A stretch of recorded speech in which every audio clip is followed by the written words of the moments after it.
102.1 Sky Houston in with the H-Town. Hopefully you're staying dry and off the roads if you're able. But I'm happy that these guys just made it successfully on the roads to H-Town. Welcome to the Magic Studios, Mr. J.Brown. Welcome. Thanks for having me. How'd you enjoy your first storm? Well, H-Town Well, you know storm. what? I'm just praying everyone's fine, because that's my main concern. But it was a journey getting here, in a sense. But hopefully everyone's fine. I like that. Let's talk about the journey. You just opened that up for me. I like to call myself a journey woman because I like to hear about people's journeys, how they start.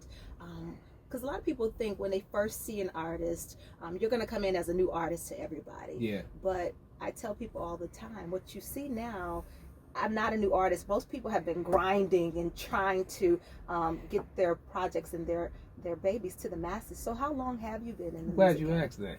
So I've been doing it for a long time. See? Like a few situations, So, but thankfully I'm still going strong and grinding it out. But it has been a journey.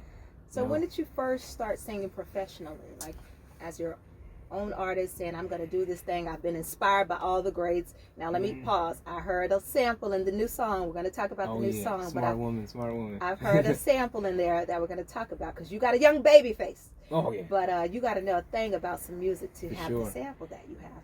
Well, let's go back to your beginnings. What made you say, this is the lane I want to be in musically? I want to pursue this career. I would have to say when I first figured I could do it was when I did a talent show at Grambling State.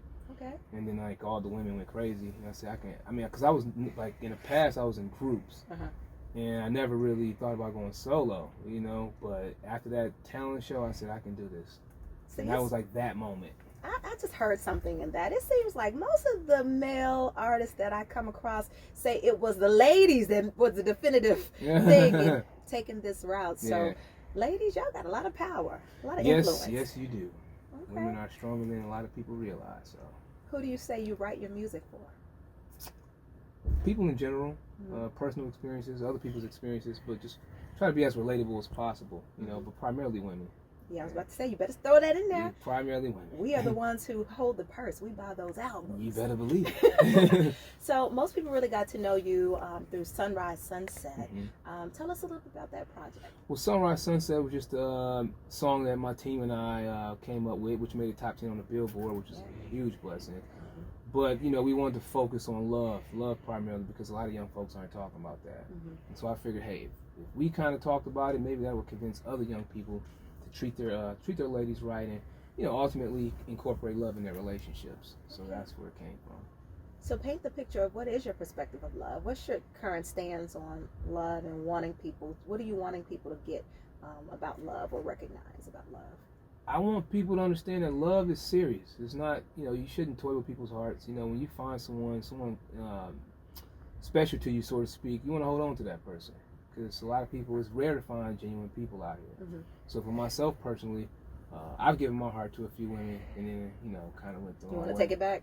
Yeah, but you know what I'm saying? But the thing is, I'm like a hopeless romantic, but the thing is, like, I try my best to just incorporate love in anything I do because I'm a believer in love. So it exists, it should exist, and if people feel, kind of realize that, hey, maybe I can love this woman, then maybe things will be different and we'll have less issues in the world, versus cheating and things like that. Let's talk a little bit about that, you being a believer in love. I also know that you are a believer spiritually. Oh, yeah. And you had some of your start in the church back in the day. Yes. Do you think that's shaped how you handle your music, your career, or your perspective on just handling love? You have great questions. You start? Yeah, no, I actually do. I think because in church, I would say church had a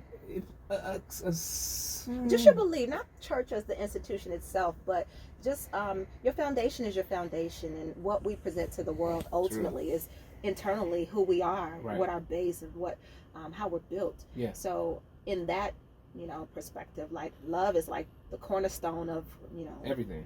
A believer's walk. Like you can't, how you handle me is based on your love for yourself and for whatever you believe. You preaching, so, man. Come on. I am. That's not Come on now. Come on. But no, just in general, what's been your method to love? My method to love. That's a really great question. You like all these questions. Man, Take that. just staying true to yourself. You know, staying true to yourself, being mature about things. You know, and not allowing the negative to kind of dictate, you know, what your heart really genuinely wants to do. I think that's to sum it up a little bit, I guess. Okay, you play it safe. I see. I'm about to pull this out of you. So tell me this: if you had to give 3 characteristics that you really watch for now, because you know they say vision is 20/20 hindsight. Mm-hmm. You said you gave your heart to a few women and you want it back. But but if you had to give 3 things that you look for now in love from a woman, what would those 3 things be? Honesty, great credit. No, That's real talk. Yeah, no, honesty.